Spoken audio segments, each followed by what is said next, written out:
You're listening to Hear Arizona, addressing issues, empowering our community.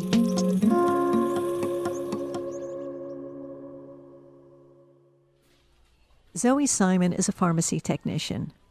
On a typical day, she takes inventory of prescriptions and secures approval from insurance companies for expensive medications.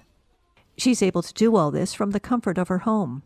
You're easily able to do everything, all those things from home, especially with technology today. Like Zoom and everything helps. Like being able to actually see somebody, that makes things a lot easier. But having moved to Arizona from another state, Zoie is still looking for a job here. She has the experience and the qualifications, but she's not getting a lot of calls back right now.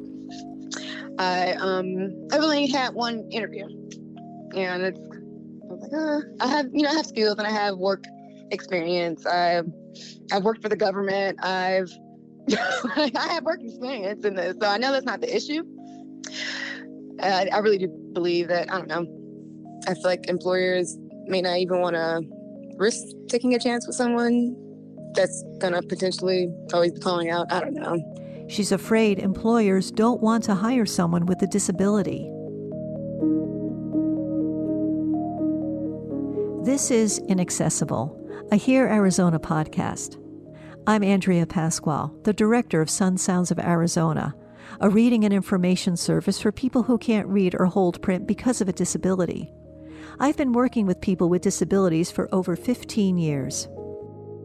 This show is about the issues that people with disabilities face in Arizona and the resources that exist to help them.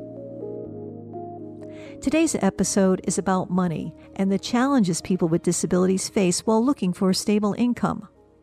We'll be talking about employment, accommodations, and Social Security. It's obviously not a great time for the economy right now. Since the start of the COVID-19 pandemic, millions of Americans have lost their jobs. I think we're going to continue to see, just as employment for people with disabilities is a significant challenge across the country. The employment rates for people with disabilities are, many times lower than they are for the average population. That's not a problem that's going to go away anytime soon. In fact, it's probably just going to be exacerbated by what we're seeing now. John Myers is the executive director of the ARC of Arizona. The group advocates for people with developmental and intellectual disabilities. A lot of the individuals that we represent have been, we hope, temporarily unemployed. And during a time of skyrocketing unemployment, it's a difficult time for people like Zoie to be looking for work. Well, it's funny because I'm actually, the positions I am looking for, I've worked from home as a pharmacy technician, so I'm not necessarily looking for a position inside of a pharmacy. I don't think COVID would really be too much of an issue. It's just more so employers are, I don't know. I don't know. I've really never had this much trouble finding a job, so. Zoie began looking for resources to help her out, and she ended up at Ability 360's employment program, run by Lisa Purdy. I was telling Lisa that I believe I'm having a little bit of trouble of just getting calls back because I was putting, you know how applications ask if you do have a disability? I was putting that I do, and just little helpful hints. They were telling me not to put that on my applications, things like that. People have to make a decision about a personal decision, whether they want to disclose. And that's something we see in the disability community, a dialogue about that. Rose Daly Rooney is the legal director for the Arizona Center for Disability Law. She says it's often very hard to prove discrimination in the hiring process on a case-by-case basis. It's much easier to make a case once you already have the job. From a lawyer standpoint, giving advice, one of the things we'd say is to really think carefully about whether you do that, because if they don't know about your disability, they can't discriminate against you on the basis of it. So unless you need them to know for a specific reason, like an accommodation, we would say really think hard before you do make that decision to disclose. We know that there are some employers out there that have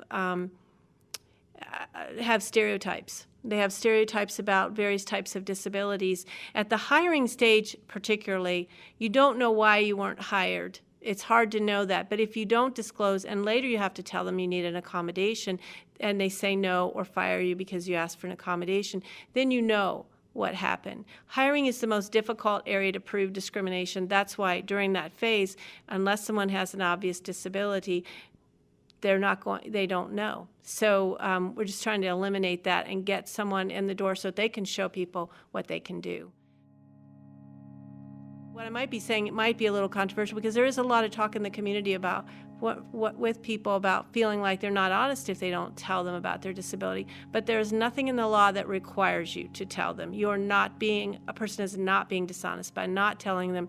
So I think it has to be more of a personal choice and one that they should consider the consequences of, which, make a fully informed decision knowing that there is a lot of discrimination. I feel like I don't really have anything to hide, so I might as well tell you because you're probably gonna see it.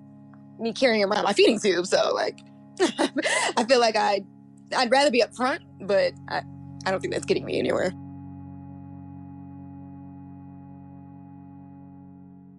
In addition to having a higher rate of unemployment compared to able-bodied people, people with disabilities are often more at risk from COVID-19. So if you can get a job, you might be in a dangerous situation. Here's John Myers again. I know of several examples where people with an intellectual or developmental disability work in a grocery store, a Fry's or an Albertsons or a Safeway, and are still working. You asked the question, is there a danger to them? There is absolutely a danger to them. They are at least as susceptible as anyone else, and often more so because so many people with IDD have co-occurring health conditions, and those kind of, span the entire range of what health conditions could be, but they could suffer from a heart condition, or they could have respiratory conditions, things like that.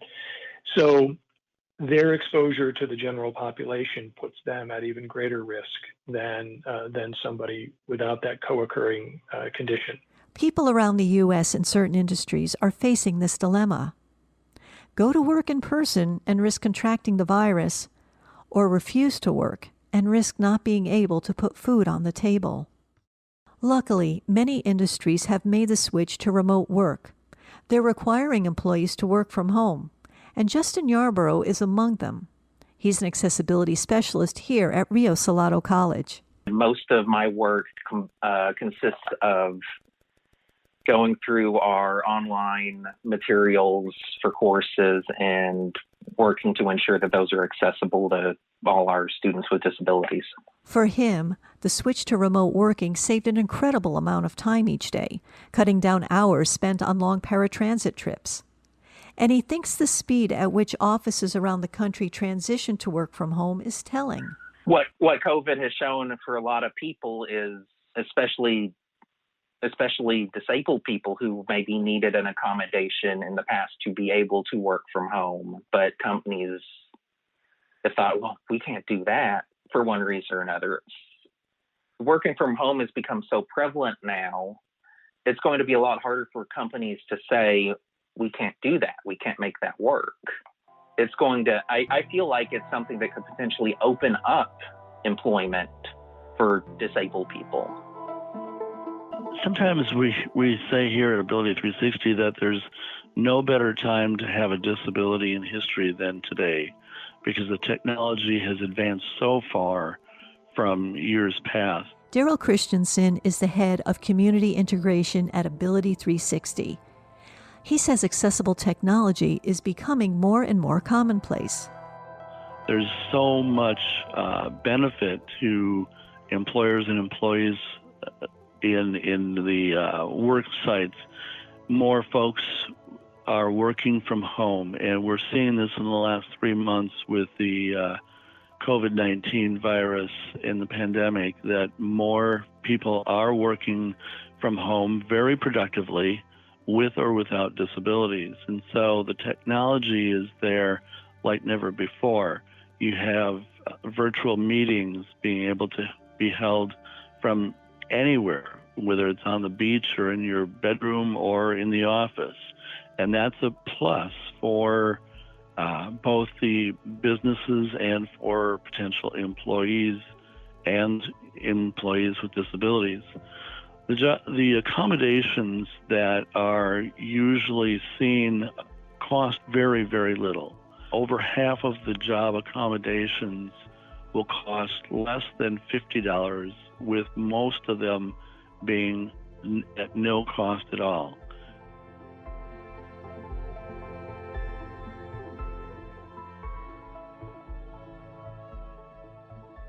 But not everyone will be able to find work, at least not right away. Some people with disabilities have the option to apply for Social Security benefits, but that's often a convoluted legal process. I know the first time I actually filed for disabilities, I got denied, which I'm pretty sure most people do. So I actually hired a lawyer, and they were very helpful. Actually, I gave them all my medical paperwork, and they got approved very quickly. So they take off 25% of what you get back of your back pay. So once they reviewed my case, I guess they figured it was something they could win. So folks who may be applying for Social Security benefits or Social Security SSI or Social Security Disability SSDI, I would say that 99% of the time, someone applying for benefits is going to be denied.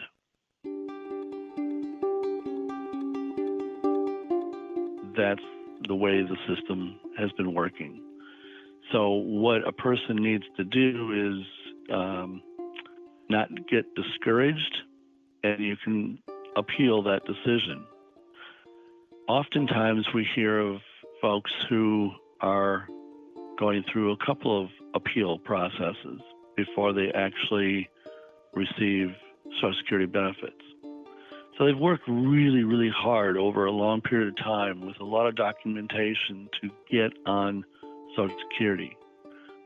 It is not enough money to live the life of luxury by any stretch. It's very minimal. It can be $700, $800. It can be $1,500. And if we look at about a third of your income being for housing, if it's subsidized, that's very real.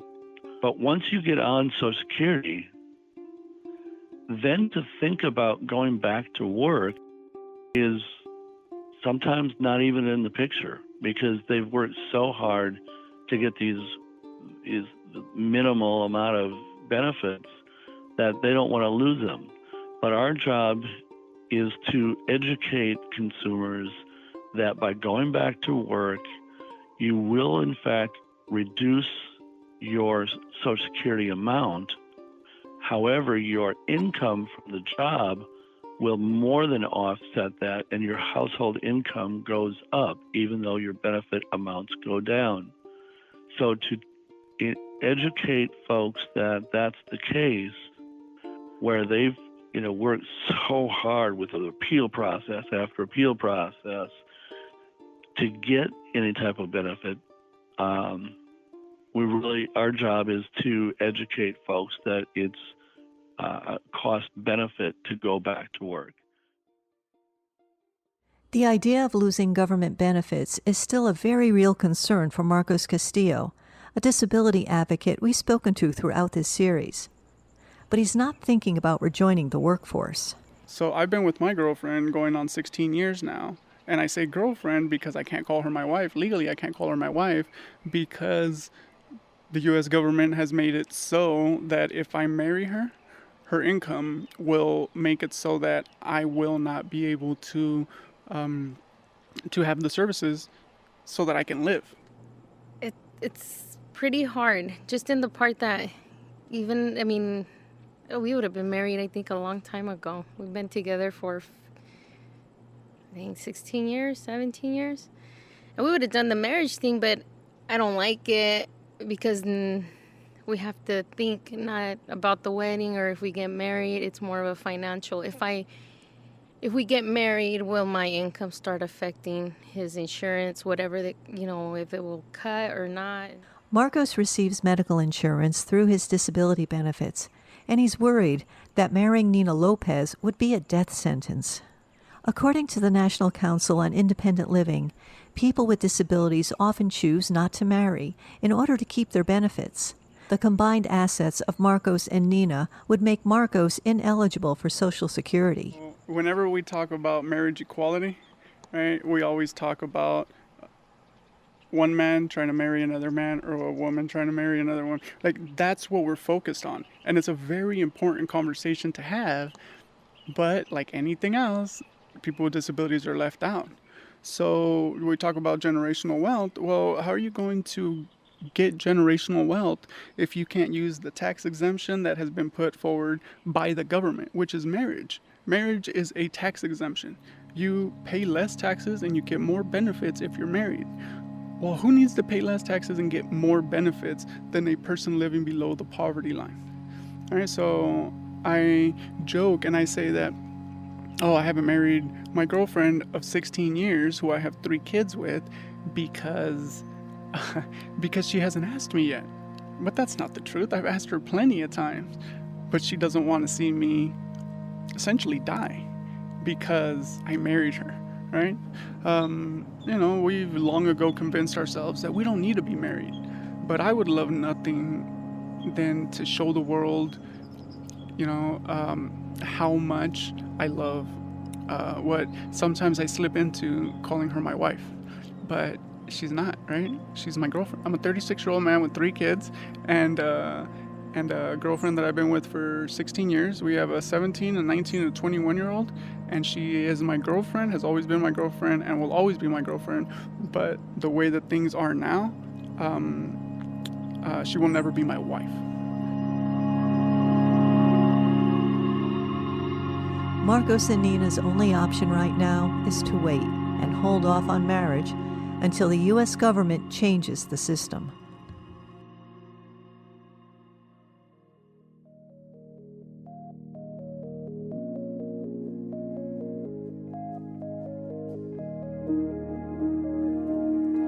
This has been episode 5 of Inaccessible from Here, Arizona. That's HEAR, Arizona. This podcast is made possible by support from the Nina Mason Pulliam Charitable Trust. For more information on how COVID-19 is affecting unemployment in Phoenix, check out our other podcast, Unsheltered. Please tell all your friends to check us out. They can search for Here, Arizona or Inaccessible on their favorite podcast listening app, Apple Podcast, Stitcher, NPR One, Spotify. And since our goal is to help empower our community, we want you to be part of the conversation. Follow Here Arizona on Facebook, Twitter, or Instagram. If you want to share your own stories about living life in Phoenix with a disability, send a note to our producer, Jaye McAuliffe, at jmcAuliffe@kjzz.org. To find out about the organizations and Arizona nonprofits that assist people with disabilities, head over to our resource page at herearizona.org. Here Arizona is a production of the Division of Public Service at Rio Salado College, which includes Sun Sounds, Spot 127, KBOC, and KJZZ. This episode was reported, written, and produced by Jaye McAuliffe and hosted by me, Andrea Pasquale. Our script was edited by Carrie Fair-Snyder, and Linda Pastori is our executive producer. Thanks so much for listening.